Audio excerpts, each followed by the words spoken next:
आज हम लोग क्वेश्चन डिस्कस करेंगे साइंस पेपर जो सीबीएसई का हुआ था। देखो, इसमें जो मेरा सेट है यही है।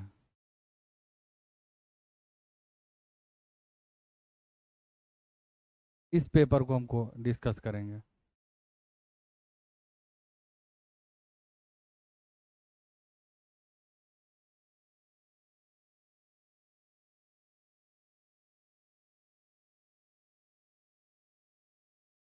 देखो, सबसे पहला क्वेश्चन क्या है? Given below are some of the statement regarding our environment. Changes in our lifestyle have resulted in greater amount of waste material generation. फिर है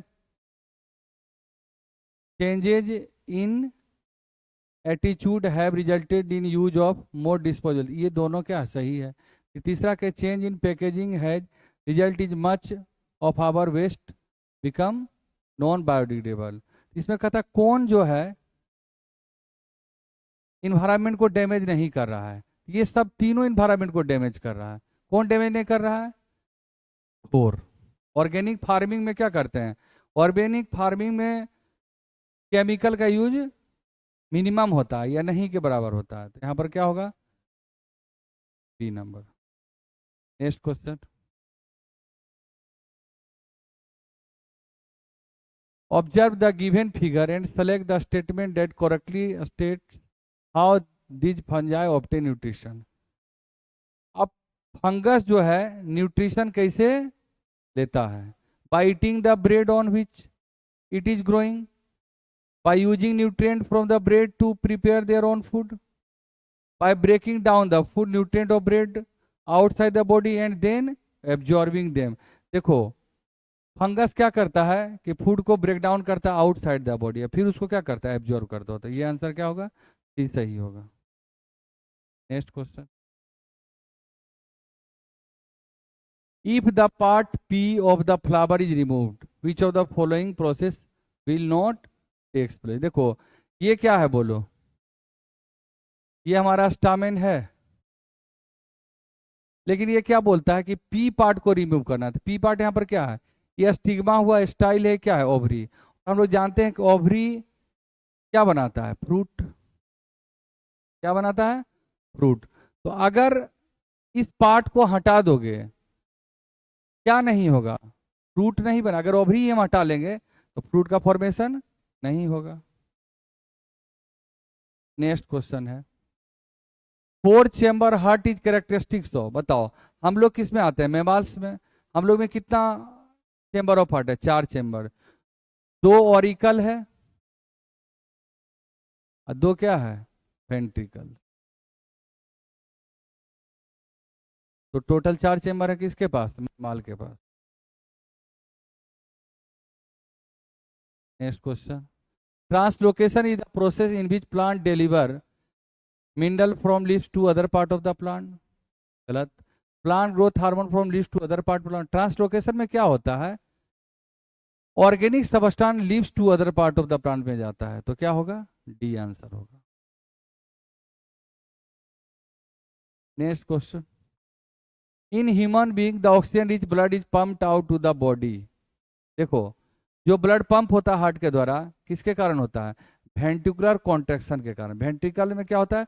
कॉन्ट्रैक्शन, जिसके कारण प्रेशर क्रिएट करता है और जिसके कारण seminal semi lunar valve open हो जाता है और आयोटा के थ्रू बॉडी पार्ट्स में ऑक्सीनेटेड ब्लड चला जाता है। तो आंसर क्या होगा? Contraction of left ventricle.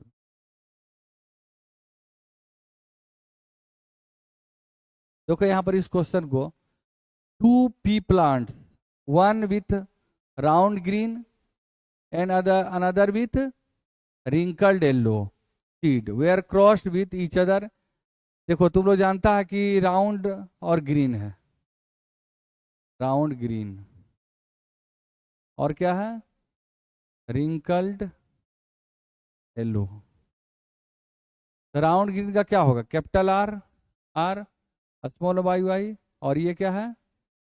Wrinkle का है स्मॉल आर आर, और येलो डोमिनेंट होता है। तो बताओ यह गैमिट क्या बनेगा, आर वाई, और यहाँ पर क्या बनेगा, आर वाई। फिर दोनों में क्या होगा, फर्टिलाइजेशन होगा, और क्या बनेगा, capital R small R, capital Y और स्मॉल वाई। तो ये F1 जनरेशन क्या होगा बताओ, F1 जनरेशन में क्या होगा, राउंड और येलो होगा। फिर इसको, फिर हम क्या करते हैं बताओ, अब F2 जनरेशन के लिए क्या करना पड़ेगा बताओ, इसका गैमिट बनाना पड़ेगा। गैमिट कौन कौन बनेगा, आर वाई, आर वाई और आर वाई और आर वाई, इधर भी आर वाई, इधर भी आर वाई और R Y.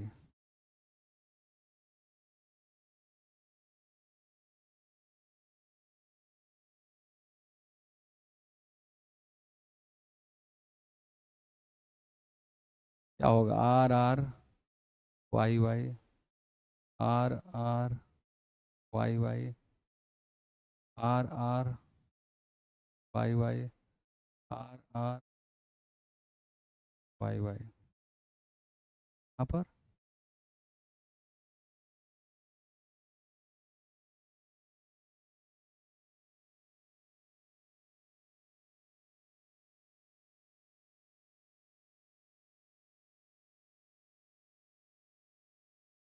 R R Y Y, यहाँ पर R R Y Y, R R.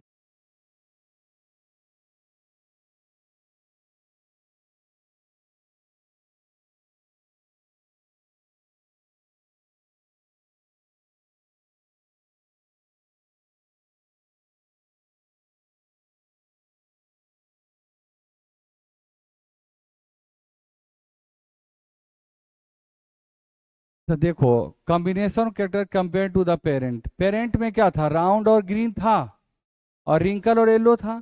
तो बताओ, सिंपल सोचो यार, राउंड ग्रीन और रिंकल येलो है, तो कम अगर पेरेंट से कंपेयर करें तो क्या नया करेक्टर आएगा बताओ, न्यू कॉम्बिनेशन क्या आएगा बताओ, राउंड येलो और रिंकल्ड ग्रीन, मतलब फर्स्ट और क्या होगा, फोर, बी ऑप्शन क्या होगा, सही होगा। ऐसे करके अभी देख सकते हैं, अगर पूरा क्रॉस कर लोगे तो इस तरह भी आंसर दे सकते हो जैसे, लेकिन लेंदी प्रोसेस है। ऐसे अगर सोचो तो पेरेंट में राउंड ग्रीन है, रिंकल येलो है, तो नया क्या आएगा, राउंड येलो आएगा, और क्या आएगा, रिंकल्ड ग्रीन आएगा। तो आंसर क्या हो जाएगा, जी, राउंड येलो और रिंकल ग्रीन, मतलब first and four.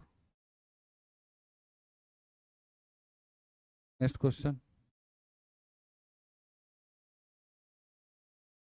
Assertion reason है, highest percentage of pesticide is found in tertiary. हम लोग जानते हैं कि फूड चेन में क्या होता है, बोलो, प्रोड्यूसर से, प्रोड्यूसर से जब हम क्या जाएंगे, primary consumer, secondary consumer, tertiary consumer में, तो बताओ पेस्टिसाइड का कंसंट्रेशन क्या होते जाएगा, बढ़ते जाएगा, जिसको हम क्या बोले थे, बायोलॉजिकल मैग्निफिकेशन।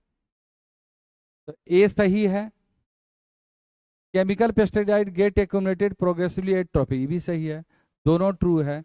एसर्शन भी सही है, रीजन भी सही है, और रीजन क्या है, एसर्शन का कलेक्ट एक्सप्लेनेशन है, तो आंसर क्या होगा, ए होगा। यहाँ पर आंसर क्या होगा। नेक्स्ट क्वेश्चन देखो, variation are not often seen in offspring produced by asexual reproduction. Asexual reproduction में पेरेंट्स क्या होता है, एक होता है, यहाँ क्या होता है, क्लोन बनता है, मतलब इसमें वेरिएशन का चांस बहुत ही क्या है, कम है। तो ये सही बात है कि वेरिएशन इसमें पाया नहीं जाता है, क्योंकि यूनिपेरेंटल है, ये तो ट्रू है। दूसरा क्या है, DNA molecule generated by replication not similar to the original DNA, ये क्या है, गलत। एसर्शन सही है, रीजन क्या है, गलत है, तो क्या होगा, डी का आंसर क्या होगा, डी।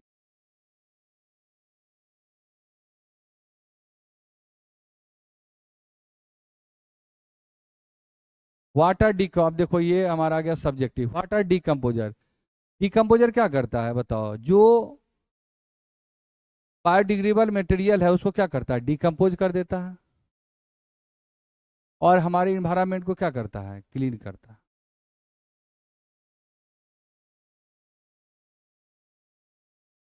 उसके बाद the leaves of plant first, अब नेक्स्ट क्वेश्चन देखो, the leaves of A plant first prepared food P by photosynthesis. बताओ फोटोसिंथेसिस में क्या बनता है, ग्लूकोज, तो हमारा पी क्या हो गया, glucose. Food P is then converted to Q. अब ये पी जो है ये किस में कन्वर्ट हुआ, क्यू में।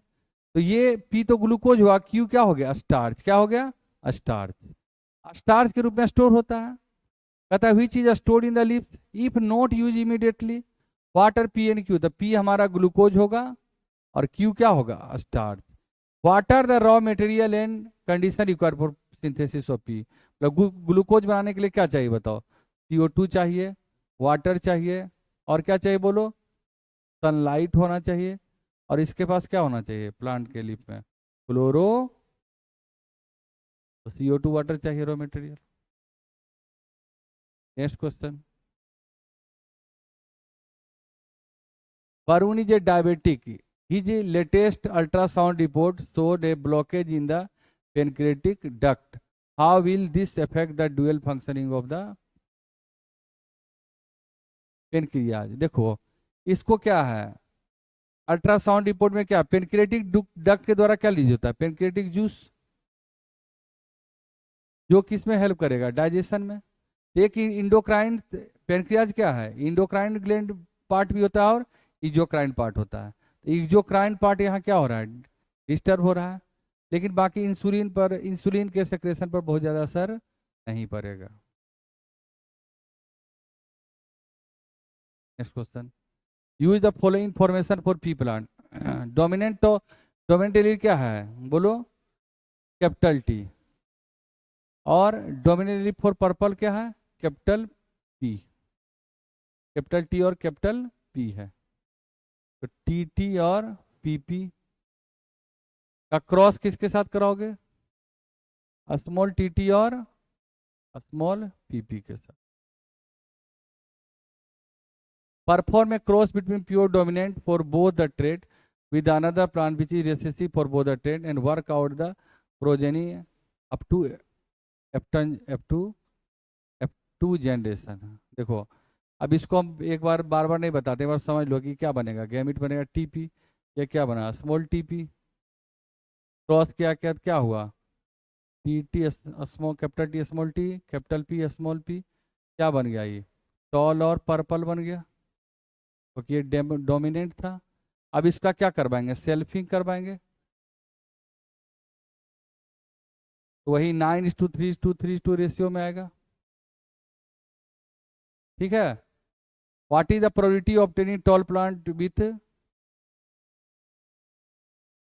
What is the probability of obtaining tall plant with white flower.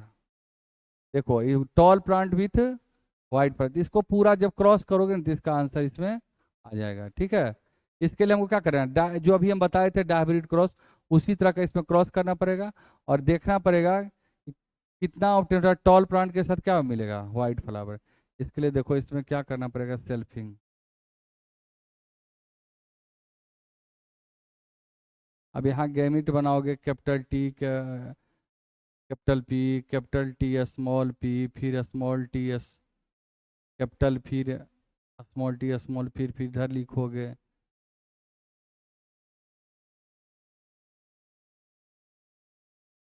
फिर जिस तरह भी बताए थे उस तरह करना।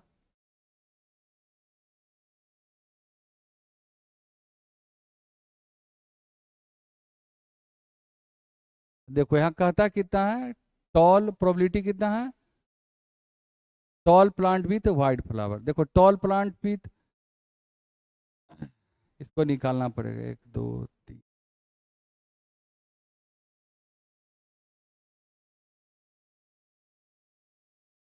9:3:3:1 रेशियो। इसमें 9 क्या हो जाएगा बताओ, 9 हो जाएगा टॉल विथ पर्पल, और बाकी क्या होगा, टॉल विथ ग्रीन, फिर क्या होगा बताओ, ग्रीन नहीं है, ग्रीन, वाइट। 3 होगा, 3/16। ठीक है। फिर अगला क्वेश्चन क्या है? Adrenal gland is known as stress stress gland of the body. बिल्कुल सही है। एड्रिनल ग्लैंड क्या होता है? स्ट्रेस ग्लैंड होता है। जब स्ट्रेस कंडीशन आता है तो एड्रिनल ग्लैंड के द्वारा एड्रिनलिन हार्मोन रिलीज होता है। कौन सा हार्मोन? एड्रीनलिन, जिसको हम क्या बोलते हैं? Emergency hormone. तो ये क्या है? इसका ये रीजन हो जाएगा। सही है। Prenatal sex determination is band in India. देखो, पहले क्या होता था कि प्रीनेटल सेक्स डिटर्मिनेशन का उद्देश्य ये था कि कोई क्रोमोजोमल एब्रेशन हो, कोई क्रोमोजोमल डिसऑर्डर ना हो। लेकिन इसका लोग क्या किया? मिसयूज करने लगा। फीमेल फिटिसाइड क्या होने लगा? बर्थ ज़्यादा होने लगा। ठीक है। इसलिए इंडिया में क्या कर दिया? इसको बैन कर दिया गया। फिर अगला क्या? Vegetative propagation is advantage in some plant. देखो, कुछ प्लांट ऐसा है जो जिसमें सीड होता नहीं है, तो उसमें कौन सा मेथड बेहतर होगा? Vegetative propagation. या अगर मान लो चाहते हैं कि हम फास्ट जल्दी प्लांट ग्रो कर जाए, इसके लिए हम कौन सा मेथड अपनाना चाहेंगे? Vegetative propagation. इसमें क्या होता है? क्लोन बनता है। क्लोन किसको बोलते हैं? Morphologically and structurally genetically similar organism.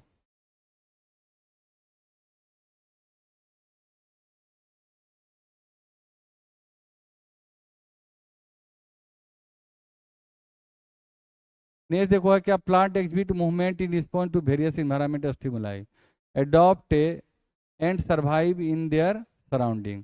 These movement influenced by the external factors such as light. देखो, लाइट के प्रेजेंस में सनफ्लावर को देखा हुआ कि लाइट के प्रेजेंस में क्या होता है? उधर मुड़ जाता है। ग्रेविटी, हमारा रूट क्या होता है? पॉजिटिव जियोट्रॉपिक होता है।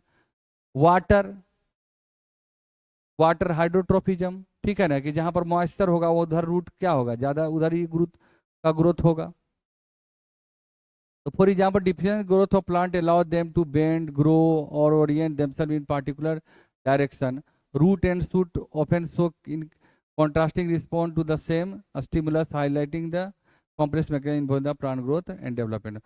Why is, अब देखो क्वेश्चन क्या है? Why is हाइड्रोट्रोफिज्म essential for plant? देखो, हाइड्रोट्रोफिज्म क्या होता है? कि डायरेक्शनल जो मूवमेंट होता है, किधर जिधर पानी होगा। दूसरा है what is the role of oxygen. Oxygen का रोल क्या होता है? बताओ। ऑक्सीजन का रोल होता है रूट इनिशिएशन में। किसमें होता है? रूट इनिशिएशन में। बहुत सारा काम है। फिर difference between movements shown by the sensitive plant and trophic. एक डायरेक्शनल होता है, एक क्या होता है? छुई मुई। क्या है? सेंसिटिव प्लांट है। ये क्या है? डायरेक्शनल होता है।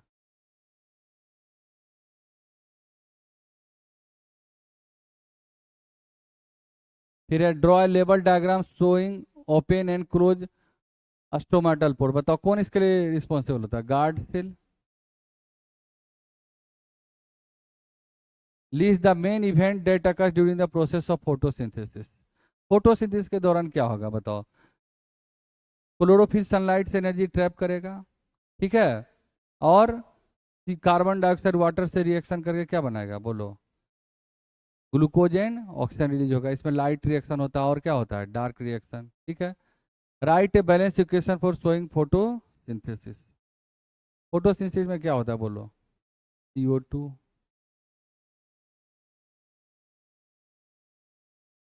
प्लस क्या है? वाटर।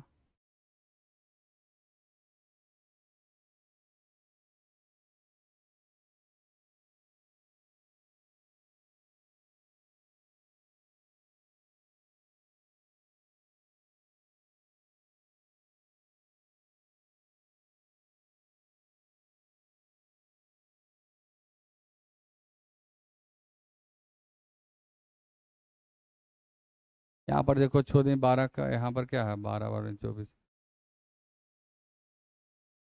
देखो यही हो क्या? रिएक्शन बैलेंस हो गया। ठीक है। फिर अगला क्या है? Draw a level diagram of nephron and level at least 4 of this part. देखो, अगर हम नेफ्रॉन का बात करें तो नेफ्रॉन में क्या होता है? बताओ। कि बोमेंस कैप्सूल हुआ।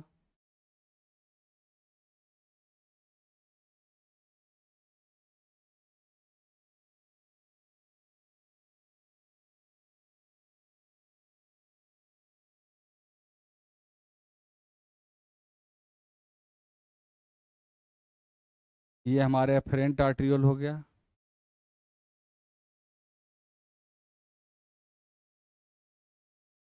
ये क्या हो, एफरेंट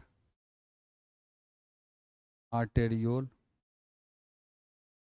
ये क्या हो, बता, इफरेंट आर्टेरियोल।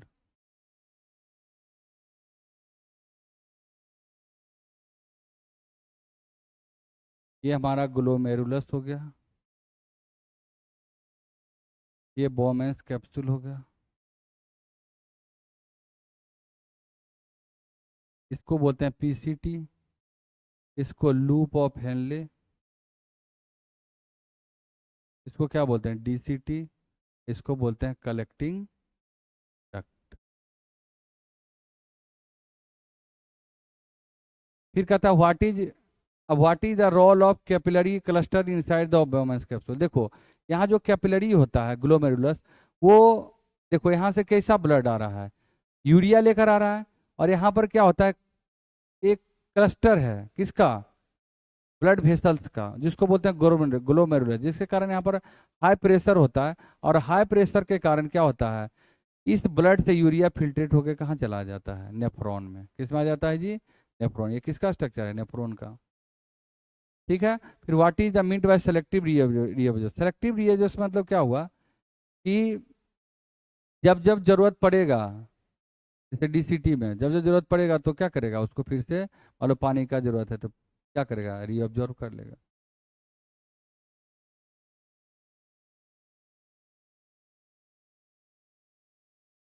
नेक्स्ट क्वेश्चन देखो, ये केमिस्ट्री का। In aqueous solution turn red litmus to blue. Excessive addition of which of the following solution would reverse the change. देखो रेड से ब्लू किसके प्रेजेंस में बनता है, रेड टू ब्लू बेस के। और कहता रिवर्स कब होगा, मतलब ब्लू टू रेड, ये कब होगा, एसिड के प्रेजेंस में। यहाँ पर एसिड कौन है, हाइड्रोक्लोरिक एसिड, बाकी सब क्या है, बेस है। Next question. While washing dirty cloth by soap, micelles are formed. Select the correct statement और micelles। देखो द हाइड्रोफोबिक टेल याद है, ये हमारा क्या था, हाइड्रोफोबिक पार्ट था जो कार्बन हाइड्रोजन का था, और यहाँ क्या था, आयनिक पार्ट, कार्बोक्सिलेट। तो टेल यहाँ हाइड्रोफोबिक मतलब क्या होता है, जो वाटर से क्या होता है, दूर जाना चाहता है। तो hydrophobic tell of the soap molecule कहाँ होता है, इंटीरियर में। और जबकि हाइड्रोफिलिक एंड कहाँ होता है, सरफेस ऑफ द क्लस्टर। याद है ये।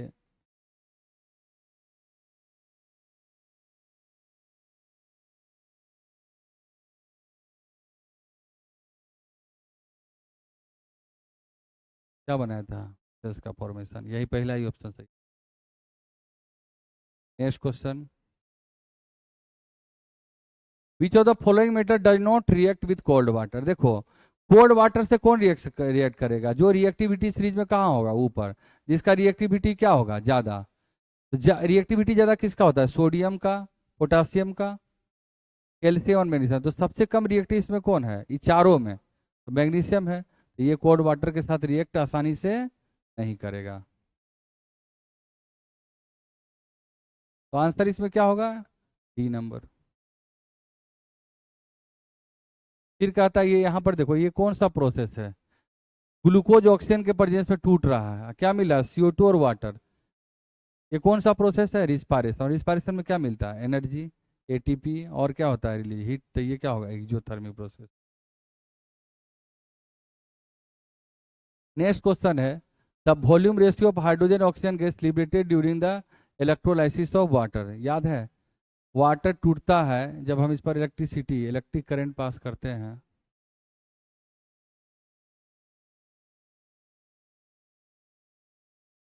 ये हमारा रिएक्शन है, दो हाइड्रोजन, दो molecule of hydrogen, 1 molecule of oxygen. Ratio क्या हो जाएगा, 2:1। हाइड्रोजन 2, यहाँ ऑक्सीजन कितना है, 1, तो 2:1। सोल्डर क्या है, सोल्डर एक एल्लॉय है जो किसका बना होता है, लेड और टीन का बना होता है।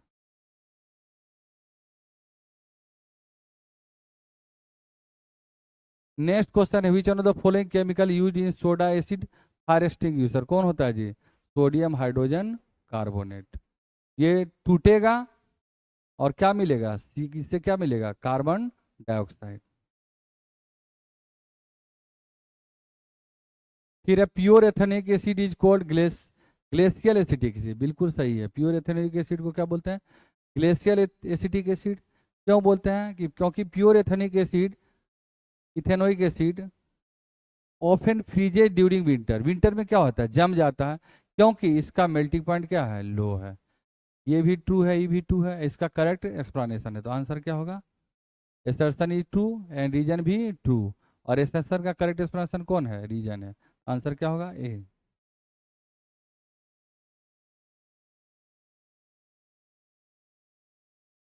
फिर write the balance chemical equation for the preparation हो।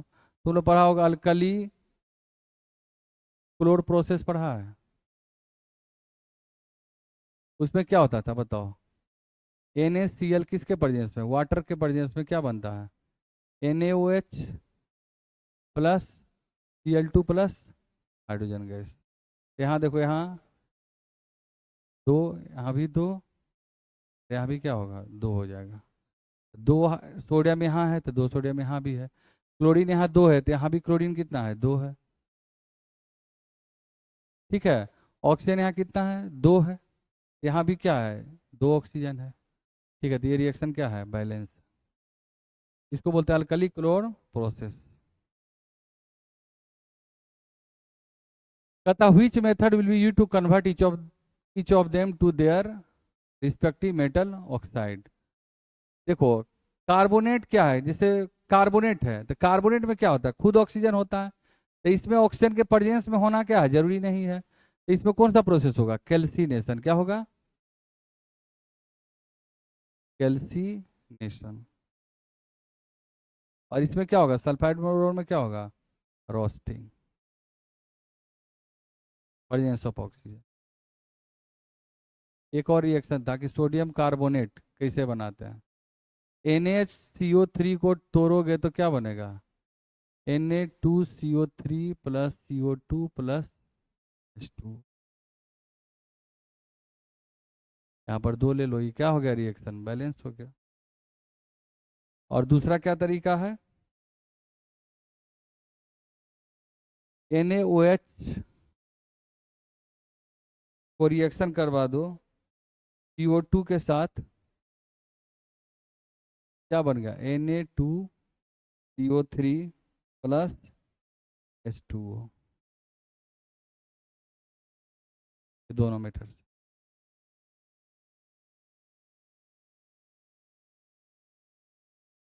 फिर है write a chemical reaction to restate the use of aluminium for joining cracked railway track. जो रेलवे ट्रैक क्रैक हो जाता है तो वहाँ पर क्या होता है, आयरन का ऑक्साइड Fe2O3 किसके साथ रिएक्शन करेगा, अल्मोनियम के साथ, तो क्या बनाएगा, Al2O3।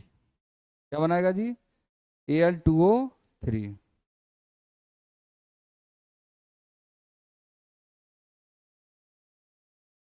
और क्या निकल जाएगा, दो आयरन, तो सीट निकल जाएगा। इसको बोलते हैं थर्माइट रिएक्शन। क्या बोलते हैं, thermite.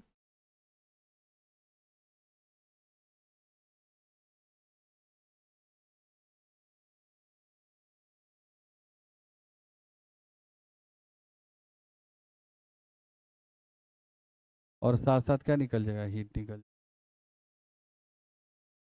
During extraction of metal electrolytic refine is use to obtain pure metal, which material will be used to anode and cathode of copper metal by this process।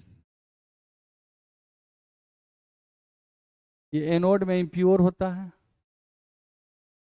और cathode में क्या use करते हैं, pure metal को।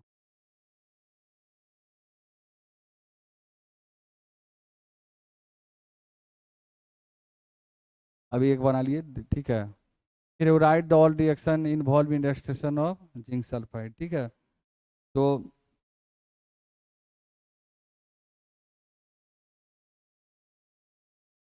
Zinc sulphide क्या होता है बताओ।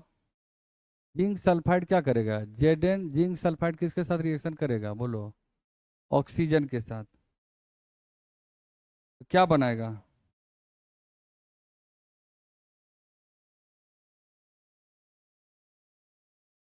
Zinc oxide. क्या बनेगा, जिंक ऑक्साइड प्लस सल्फर का ऑक्साइड। ठीक है, फिर ये जिंक ऑक्साइड को किसके साथ रिएक्शन करवा लोगे, कार्बन के साथ। क्या बनाएगा बोलो, जिंक, प्योर जिंक मिल गया और कार्बन मोनोऑक्साइड बन गया। फिर कहता है नेक्स्ट क्वेश्चन, तो यहाँ पर ये क्या हुआ, रोस्टिंग हुआ इसका, यहाँ पर इसका क्या हुआ, पहला में रोस्टिंग हुआ, दूसरा में रिडक्शन हुआ। Hydrogen gas is not evolve when most of the metal react with nitric acid, क्योंकि नाइट्रिक एसिड क्या होता है, स्ट्रॉन्ग ऑक्सीडाइजिंग एजेंट। ये हाइड्रोजन को किस में कन्वर्ट हो जाता कर देता है, वाटर में। इसीलिए ज़्यादातर मेटल में ये हाइड्रोजन गैस रिलीज नहीं करता।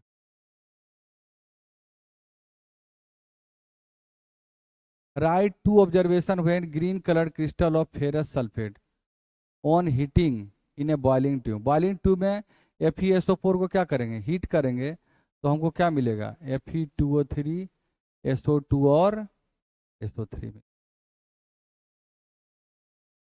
ठीक है, why brown coloured copper powder turn black, क्योंकि कॉपर किस में कन्वर्ट हो जाएगा बताओ, कॉपर ऑक्साइड जो ब्लैक होता है। वाट हैपन जब lime stone is heat and strongly, क्या करते हैं, लाइम स्टोन क्या होगा, कैल्शियम कार्बोनेट, जब इसको हीट करेंगे तो कैल्शियम ऑक्साइड और प्लस क्या मिलेगा, CO2। नेक्स्ट क्वेश्चन है,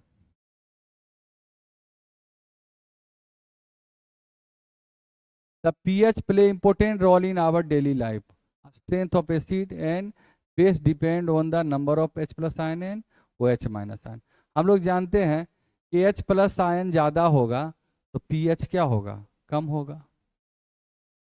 and OH- ion produced by these respectively.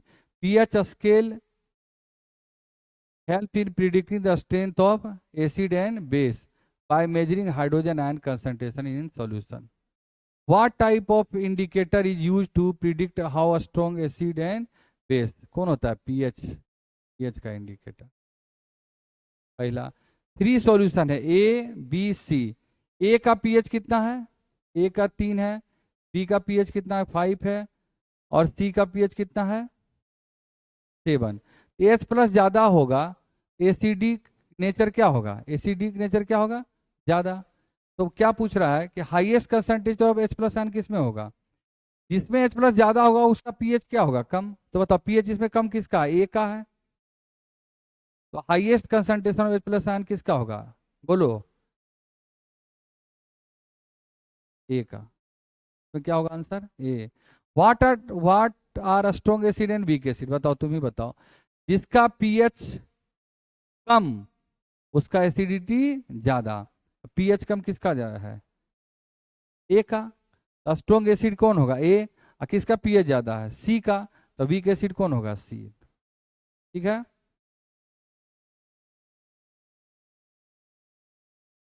अब देखो, under what condition rain water cold acid rain. देखो, चिमनी से धुआं निकलता है, उसमें क्या रहता है, नाइट्रोजन का ऑक्साइड, सल्फर का ऑक्साइड।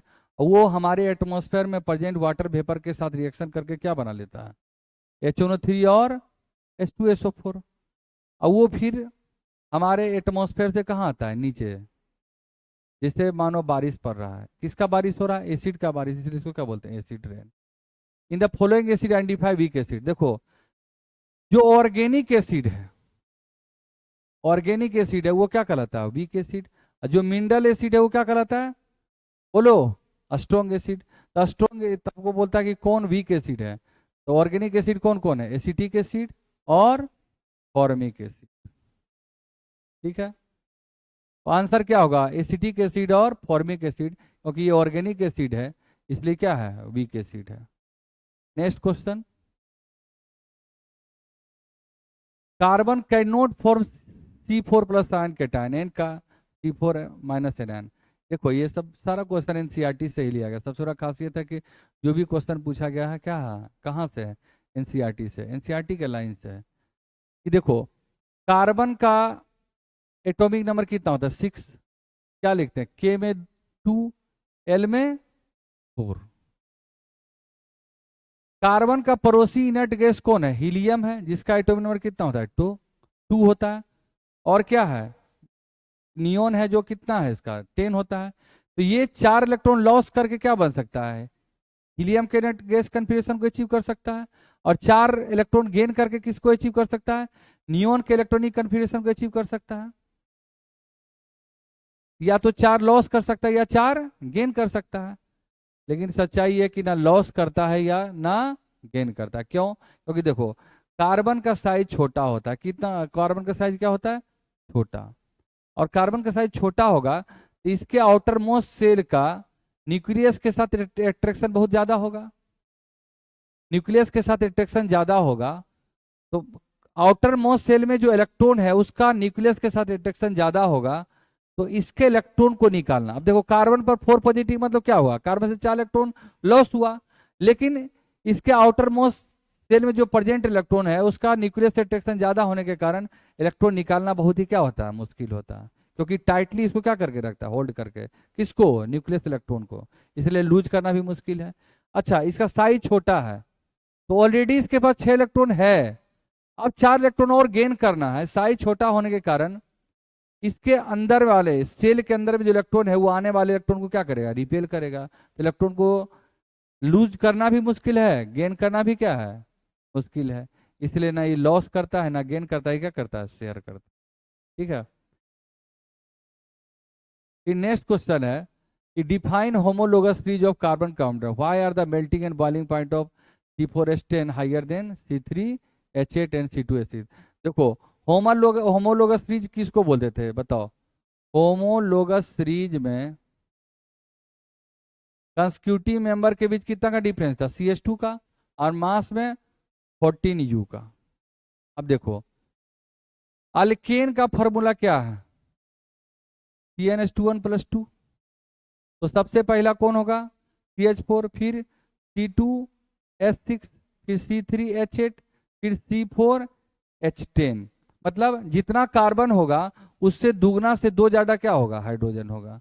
अब बताओ ये फर्स्ट मेंबर है किसका, अल्केन का, होमोलोगस सीरीज का। तो ये क्या है, इस CH4, ये हुआ मीथेन, ये हुआ इथेन। मीथेन इथेन के बीच कितना का डिफरेंस है, एक कार्बन देखो बढ़ा है और 2 हाइड्रोजन, CH2 का डिफरेंस है।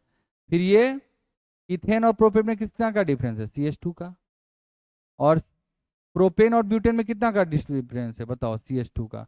तो होमोलोगस सीरीज में कितना का डिफरेंस होता है, CH2 का। एक कार्बन का मास कितना होता है 12, एक हाइड्रोजन का 1, कितना हाइड्रोजन 2, तो टोटल कितना होगा मास में 14U। तो ऊपर से नीचे जा रहे हैं तो मोलिकुलर वेट क्या है, बढ़ रहा है। मोलिकुलर वेट बढ़ेगा तो मेरा मेल्टिंग पॉइंट और बॉइलिंग पॉइंट भी क्या होगा, बढ़ेगा। आगे जाके पढ़ोगे जब मास बढ़ता है तो भांडर वाल फोर्स ऑफ अट्रैक्शन बढ़ता है, तो इसके कारण क्या होगा, मेल्टिंग पॉइंट और बॉइलिंग पॉइंट क्या होगा, बढ़ेगा। इसीलिए C4H10 का मोलिकुलर वेट C3H8 से क्या है, ज्यादा है, इसीलिए इसका मेल्टिंग पॉइंट बॉइलिंग पॉइंट क्या होगा, ज्यादा होगा। ठीक है, ओके। फिर देखो ये question, next question, what happen when ethanol is heated with acidified potassium dichromate. देखो ये हमारा क्या, इथेनॉल है। इथेनॉल को जब हम क्या करेंगे, हीट करेंगे, किसके प्रेजेंस में, एसिडिफाइड K2Cr2O7, तो ये क्या बन जाएगा, CH3COO, मतलब एसिटिक एसिड बन जाएगा। क्या बन जाएगा, एसिटिक एसिड बोलते हैं या इसको क्या बोलते हैं, इथेनोइक। तो क्या बनेगा, एसिटिक एसिड। फिर देखो नेक्स्ट क्वेश्चन क्या है, नोमेनक्लेचर से है। नोमेनक्लेचर का तरीका क्या है, सबसे पहले क्या करना है, पेरेंट कार्बन चुनना है, लॉन्गेस्ट कार्बन चुनना है। तो बताओ लॉन्गेस्ट कार्बन कौन होगा, 1 2 3 कार्बन। फिर हम ये ध्यान रखते हैं कि नंबरिंग किधर से शुरू करें, इधर से कि इधर से, क्योंकि इधर क्या है, अल्डिहाइड फंक्शन ग्रुप है, तो हमको प्रायोरिटी किसको देना है, फंक्शन ग्रुप को। तो 1 2 3, कितना कार्बन हुआ, 3 कार्बन। 3 को क्या बोलते हैं, प्रोपेन। ये क्या होगा, प्रोपेन 1 या प्रोपेनल। दूसरा क्या है, ये क्या है, यहाँ पर मल्टीपल बॉन्ड है, ट्रिपल बॉन्ड है, इधर सिंगल बॉन्ड है, इधर से चलेंगे तो सिंगल, इधर से क्या है ट्रिपल बॉन्ड, तो किसको प्रायोरिटी देंगे? फंक्शन ग्रुप के बाद किसको प्रायोरिटी देंगे, देते हैं मल्टीपल बॉन्ड को। तो 1 2 3 कार्बन, तो क्या होगा? प्रोप 1 आयन या प्रोप आयन। ठीक है।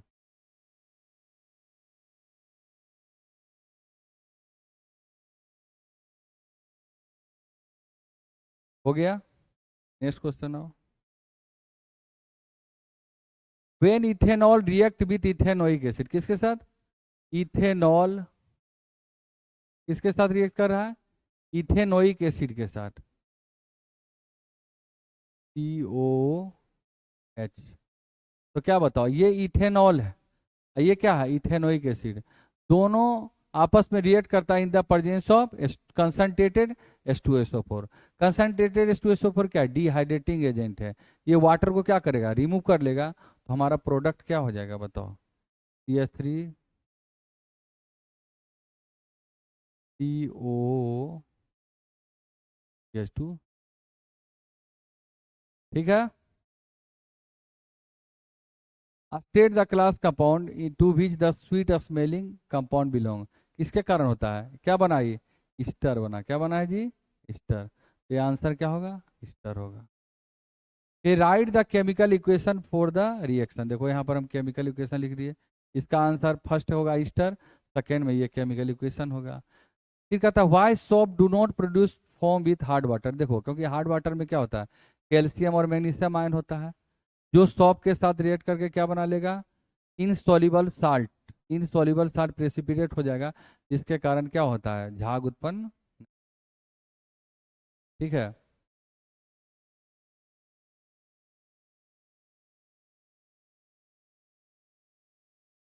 तो ये हमारा केमिस्ट्री और बायोलॉजी का डिस्कशन हो गया। अब देखो, ये भी हम लोग ह्यूमन आई हम ही पढ़ाते हैं, तो डिस्कस कर देते हैं। ठीक है। कहते the pair of eye part responsible for admitting different amount of light in the eye. देखो आई का तुम स्ट्रक्चर को ध्यान रखो, ये क्या है? कॉर्निया है,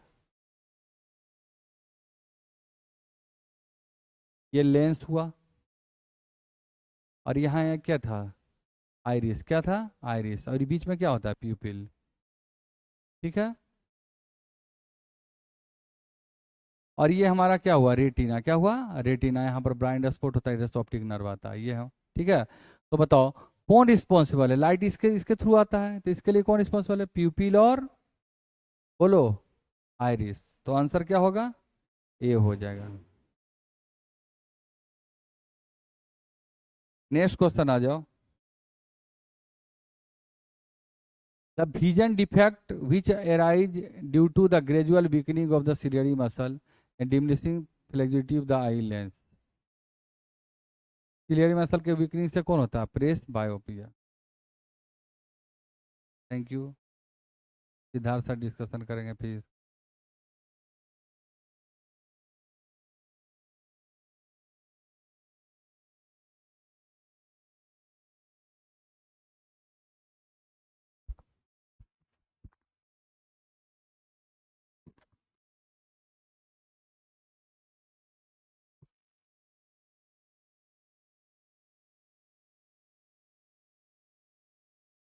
चलिए।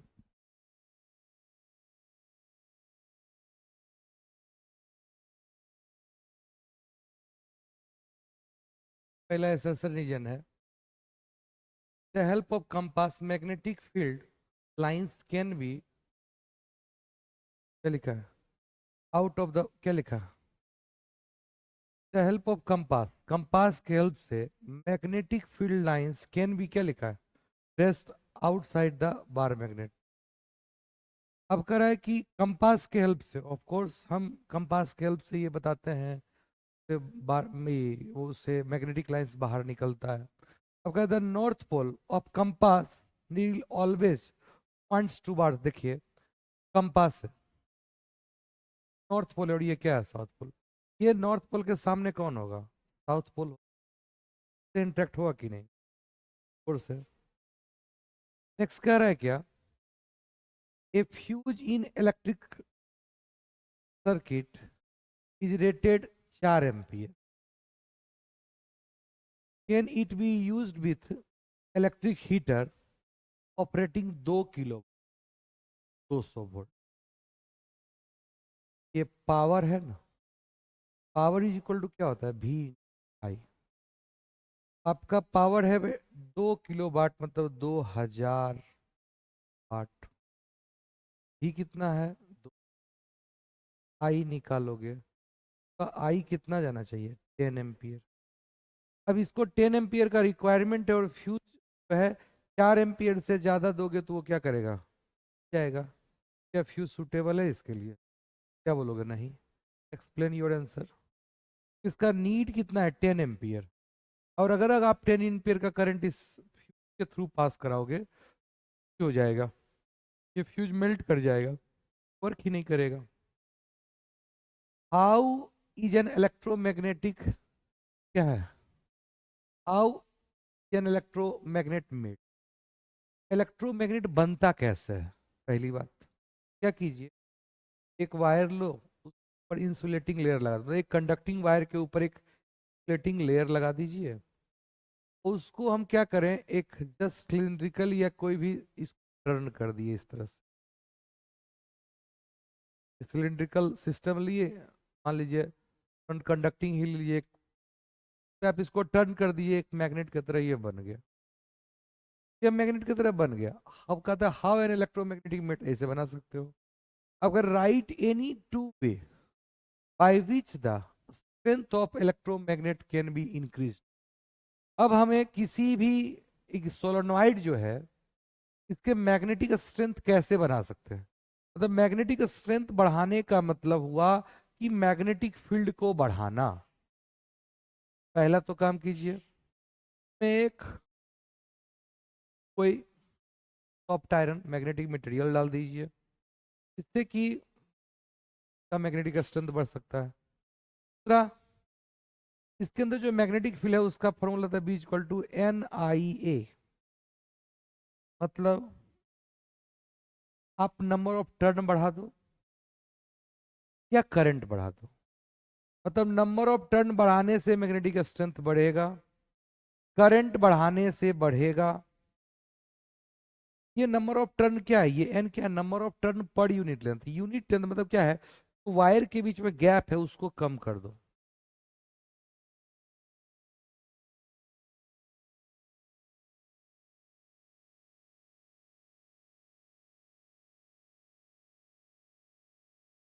NI, sorry, number of turn, current, और दूसरा आता है magnetic field strength.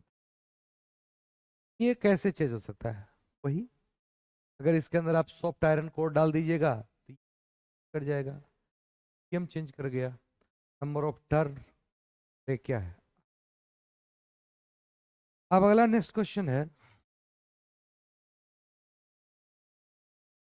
State the law if the relation between electric current flow through a given conductor and potential difference applied across।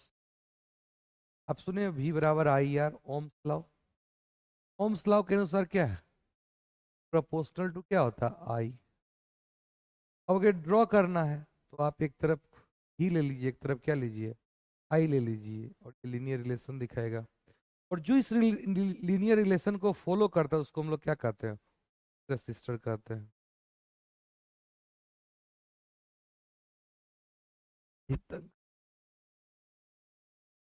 Next, explain the phenomenon of rainbow,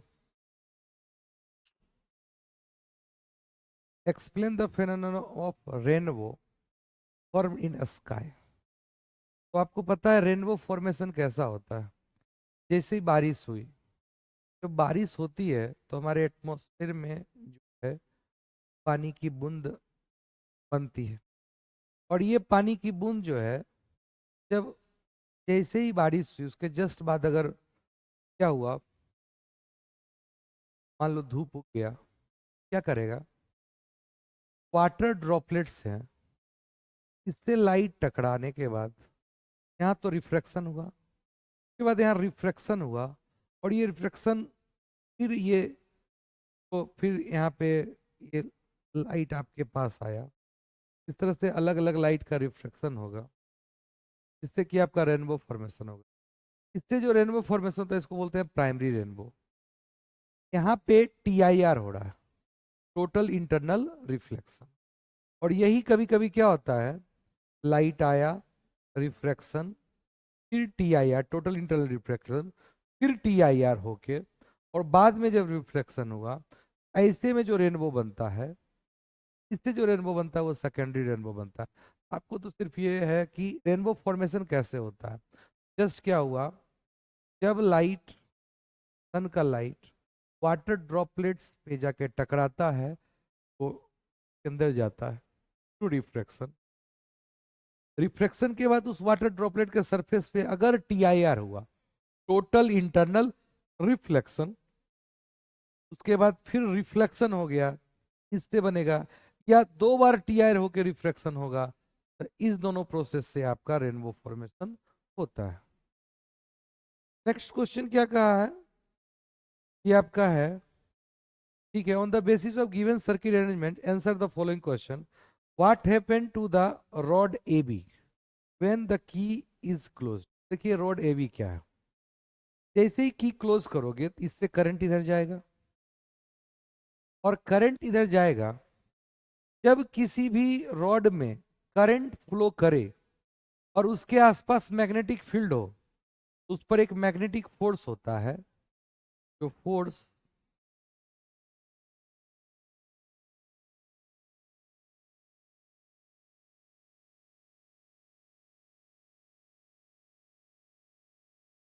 पे जो magnetic force होता है F, वो होता है IL×B। ये आपको next आगे 12th में पढ़ना है। अभी आप थोड़ा, मैं आपको क्लास में पढ़ाया था, लेफ्ट हैंड थंब रूल भी बताया था कि करंट के दिशा में आप लोग मिडिल फिंगर रखो, फोर्स आपका बताएगा थंब फिंगर को, और ये आपको बताएगा किसका, मैग्नेटिक फील्ड का डायरेक्शन को। तो अगर आप मैग्नेटिक फील्ड रखते हैं, बशर्ते कि जिस डायरेक्शन में करंट फ्लो रहा है उसी डायरेक्शन में मैग्नेटिक फील्ड नहीं रखिएगा, तब तो फोर्स क्या होगा, 0। तो देखिए मैग्नेटिक फील्ड तो आपका नॉर्थ से साउथ की ओर है, और ये ये जो आपका ये वायर है, ये दोनों पैरेलल नहीं है, तो क्या लगेगा, फोर्स लेंगे। समझे, क्वेश्चन क्या कर रहा है, what happened to the rod AB when key closed and why. तो करें कि जैसे ही क्लोज करेंगे तो इस पे एक मैग्नेटिक फोर्स लगेगा, क्या लगेगा, मैग्नेटिक फोर्स लगेगा, और वह मैग्नेटिक फोर्स जो लगेगा वह इस करंट, ये करंट इधर हुआ, कि देखिए ये हाई पोटेंशियल, ये लो है, इधर से करंट ऐसे करके ऐसे करके ऐसे गया, और ये मैग्नेट है, ये नॉर्थ पोल है, ये साउथ पोल है, तो नॉर्थ से साउथ की ओर मैग्नेटिक लाइंस जाएगा, और ये मैग्नेटिक फील्ड इस पे प्रोड्यूस करेगा, और फिर आपको ये क्या करेगा, फोर्स। ओके, क्या पता चल गया। Name and state the rule that determined this behaviour of the rod AB the above situation. तो कहते हैं ना आपको, लेफ्ट हैंड थंब रूल लगा और उसका सिचुएशन से देखो तो ओरिएंट किस डायरेक्शन में होगा। ऑफ कोर्स देख रहे हैं यहाँ पे, नॉर्थ से साउथ की ओर मैग्नेटिक फील्ड जाएगा, magnetic lines always go from north to south, और करंट ऐसे फ्लो, ये तो NCERT का पिक्चर है। और ये लेफ्ट हैंड है, IB, IB, तो नीचे क्या करेगा, टिल्ट करेगा, और ये मैग्नेट ऐसे है, तो देख। नेक्स्ट क्वेश्चन क्या है, a mirror you for rear view. तो आपको पता होना चाहिए रेयर व्यू में कौन सा मिरर यूज करते हैं। कॉनकेव तो नहीं कर लेंगे, केव कर लोगे तो दिक्कत है, इन्वर्टेड इमेज बनता है। जब फोकस से दूर रहेगा तो इन्वर्टेड बनेगा, तो क्या, आदमी रहेगा ऊपर देखेंगे उसको नीचे, तो फिर हो पाएगा। एक ही है जो आप कॉन्वेक्स मिरर यूज कीजिए, जैसे कि उनके सारे इमेज क्या होंगे, रियल ऑब्जेक्ट के जितने भी वो वर्चुअल होंगे, डिमिनिश्ड होंगे, और ब्रॉडर रेंज तक आप उसको देख सकते हैं। इसका तो आपका मिरर कौन सा है, convex mirror. A mirror is used for rear view, ठीक है। एंड ऑटोमोबाइल है जिसका फोकल लेंथ कितना है 2 मीटर। फोकस इसका किधर होगा, इधर होगा। जो आपका फोकस है जो 2 मीटर पे होगा, इसका एफ जो होगा वो क्या होगा, +2 metre. The car is located 8 centimetre from the mirror, तो इधर होंगे 8 सेंटीमीटर। तो आपका जो यू है वो आपका -8 होगा। फाइंड, क्या पूछा है, find out the position of image, ठीक है, of this car since the mirror. आपको ये तो पहले पता है कहीं पे भी ऑब्जेक्ट रहे का इमेज कहाँ बनेगा, पोल और फोकस के बीच। डिमनिस्ट बनेगा, इरेक्ट बनेगा, वर्चुअल बनेगा, ये सब तो आपको सब पता है रे डायग्राम से। अच्छा, ड्रॉ रे डायग्राम भी कर रहा था। मान लीजिए यहाँ पे है एक लाइट, यहाँ से इसे चला गया, ये रिफ्लेक्शन होके कहाँ जाएगा, लिए थोड़ा कलर चेंज कर लेते हैं।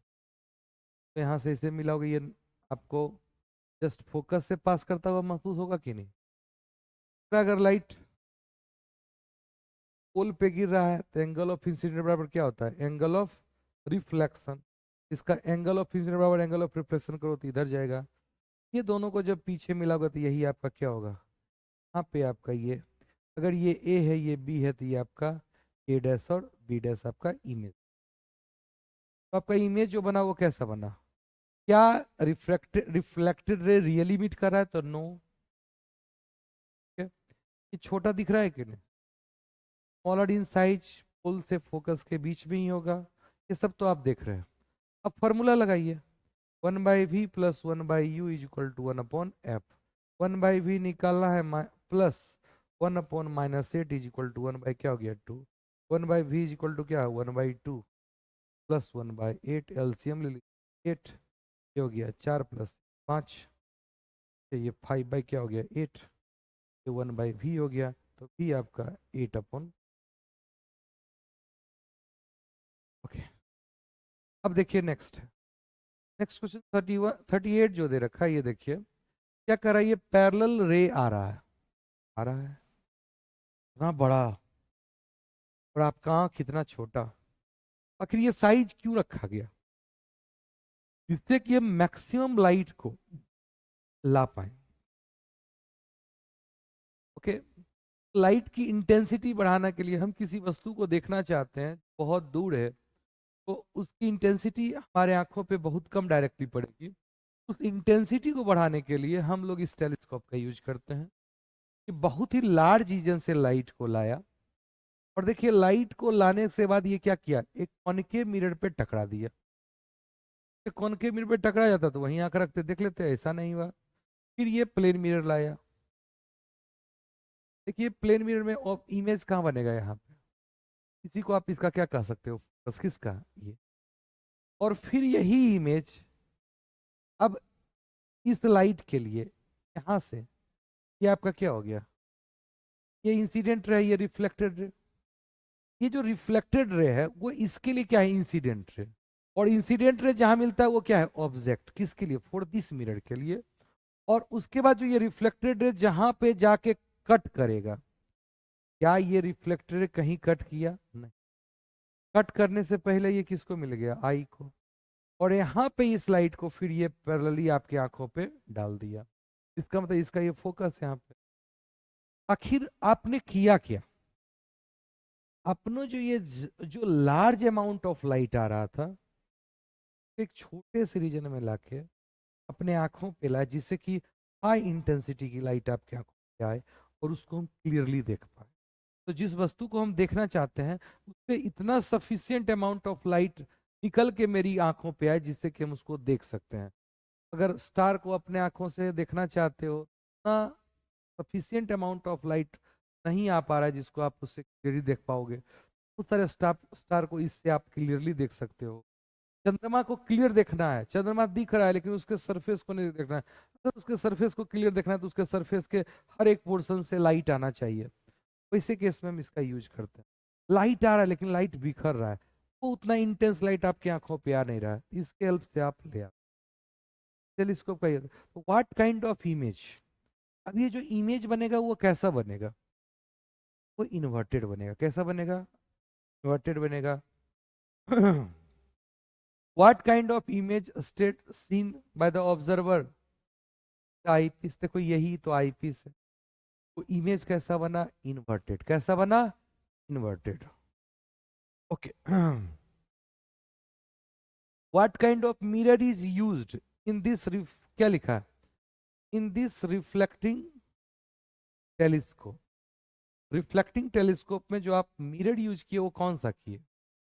ये तो आप यही ना, रिफ्लेक्टिंग टेलीस्कोप में ये मिरर यूज किए हो। तो आपका कॉनकेव मिरर है और ये हमारा प्लेन मिरर है। ठीक है।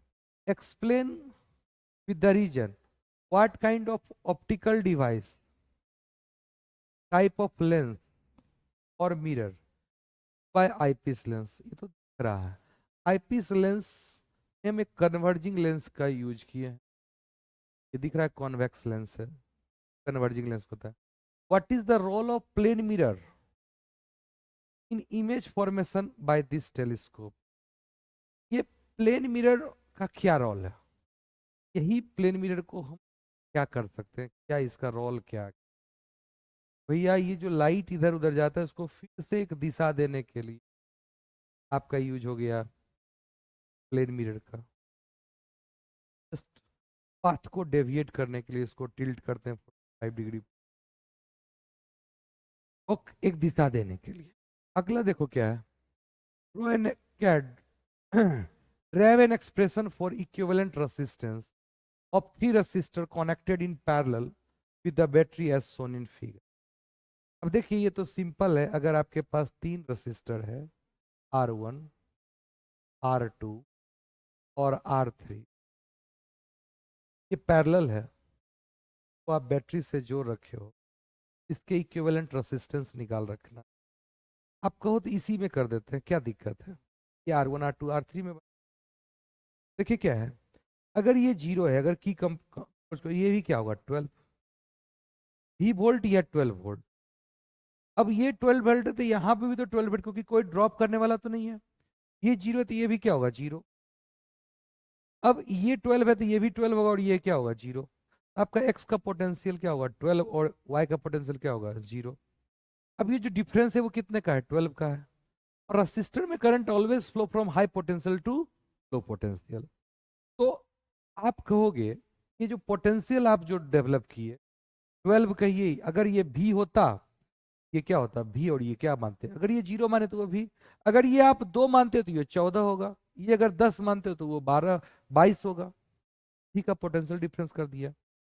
अब इसमें करंट मान लेते हैं जा रहा है कितना I1, इस I2 और ये 3 क्या होगा I3। इसमें करंट कितना गया? वही I जो कि आपका I1 plus I2 plus I3। तो जो I है वो क्या है I1 plus I2 plus I। Equivalent resistance का मतलब क्या हुआ? इन सभी रेसिस्टर को हटाकर एक रेसिस्टर लगाइए और जो भी बैटरी का कंडीशन था वही रख दीजिए। अगर ये 12 वोल्ट है तो 12 ही रहने दीजिए।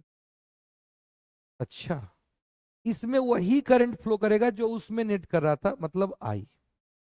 अगर ये 0 है तो ये क्या है 12, ये भी 12 और ये क्या होगा, यहाँ भी करंट ऐसे जाएगा। तो अगर अब इक्वेशन बनाओगे वहां से क्या बनेगा? ये जो 12 है वो हमारा I इंटू आर इक्विवेलेंट के बराबर होगा। यहाँ पे देखेंगे, यहाँ जो करंट जाएगा यही 12 जो है I1 इंटू R1 के बराबर होगा, यही I2 R2 के बराबर होगा, यही I3 इंटू R3 के बराबर होगा। इस तरह से अगर I निकालें तो क्या होगा 12 बाय आर इक्विवेलेंट। I1 निकालेंगे तो क्या होगा 12 bye R1, I2 12 bye R2, I3 12 bye R3। अब हम क्या करते हैं, I बराबर लिखना है I1 plus I2 plus I3। ये होगा 12 बटे R equivalent is equal to 12 बटे R1, 12 बटे R2 और 12 बटे R3। 12 12 12 कट गया, हेंस आ गया 1 by R equivalent is equal to 1 by R1 plus 1 by R2 plus 1 by R3। Okay, यही आपका प्रूफ हो गया। एंड उसके बाद करा है क्या, equivalent resistance of the 3 resistor connected in parallel with the battery as shown in figure. अगला कह रहा है find the value of electric current flow through the resistor R1 R2 और R3। सिंपल भाई, इसके बीच पोटेंशियल डिफरेंस है 12 volt का। अब बताइए यहाँ करंट कितना जाए, 6 इंटू 2 क्या होता है 12, 6 दूना क्या होता है 12, 4 तिहाई क्या होता है 12। इट मीन्स इसमें 6 एम्पियर जाएगा, इसमें 3 एम्पियर जाएगा और इसमें आपका 2 एम्पियर जाएगा। हो गया solve. Defined electrical resistivity of a metal. Electrical resistivity क्या होता है, यह एक प्रकार का रेसिस्टेंस ही होता है, यह एक प्रकार का रेसिस्टेंस ही होता है। किसका, इस ऐसे मटेरियल का, मतलब मटेरियल का जिसका लेंथ यूनिटी हो और एरिया ऑफ क्रॉस सेक्शन भी क्या हो, यूनिटी हो, तो हम क्या बोलते हैं। तो define electrical resistivity of material हो गया। How will the resistivity and resistance of conducting wire change. How will resistivity and resistance of conducting wire change if length and area of cross section of wire both are doubled? देखिए, justify your answer. आपने देखा R बराबर क्या है, O into L upon ए। ये material property होता है, ये तभी चेंज करेगा, या तो मेटेरियल चेंज करो तो चेंज करेगा, या तो टेम्परेचर चेंज करोगे तो चेंज करेगा। आपने टेम्परेचर नहीं चेंज किया तो ये चेंज करने वाला नहीं है, आपने मेटेरियल चेंज नहीं किया तो ये चेंज करने वाला नहीं है। तो रेसिस्टिविटी तो मेटेरियल और टेम्परेचर चेंज करने पे चेंज करेगा। आप अगर डायमेंशन चेंज करते हो तो आपका रेसिस्टेंस चेंज करेगा। और कह रहा है क्या, if length and area of cross section of the wire both double, अगर लेंथ को आप 2L कर लिए और एरिया भी 2A कर लिए, कट गया, तो आपका रेसिस्टेंस थोड़ी चेंज करेगा। ओके, अगला है calculate the electric current flow through 4 ohm resistor produce इतना joule of heat every second. हर सेकेंड जो जूल एनर्जी प्रोड्यूस करता है उसी को बोलते हैं पावर। अब पावर इज इक्वल टू क्या होता है, V इंटू आई। क्या क्या पूछ रहा है, कैलकुलेट द इलेक्ट्रिक करंट ना, इसको V इंटू आई बोलो या आई स्क्वायर। V स्क्वायर अपन क्या होता है, V बराबर आई आर लिखोगे ना, ये लिखोगे। अब हमको रेसिस्टेंस देख रखा है और करंट पूछ रहा है, इस रिलेशन की बात करेगा। 100 is equal to I square into 4, तो आई बराबर क्या हो गया 25, आई स्क्वायर आई बराबर क्या हो गया 5। Simple question. अब इस पेपर को देखने से ये लग रहा है, देखिए आपका ये क्वेश्चन इजी, करंट का तो पार्ट इजी था, थोड़ा सा ऑप्टिक्स वाले पार्ट में ये थोड़ा सा आप लोग को लग सकता है, बिकॉज आप समझ ही रहे हैं। नेक्स्ट ये वाला पार्ट तो जस्ट बुक का ही पार्ट है, इसमें कोई टेंशन लेने की जरूरत है ही नहीं। रेस्ट तो आपका प्रैक्टिकल वाला, ये दो आपका ह्यूमन आई से आया है। ठीक है, चलिए इस तरह से पेपर डिस्कस हो गया। कोई प्रॉब्लम होगा तो बोलिए।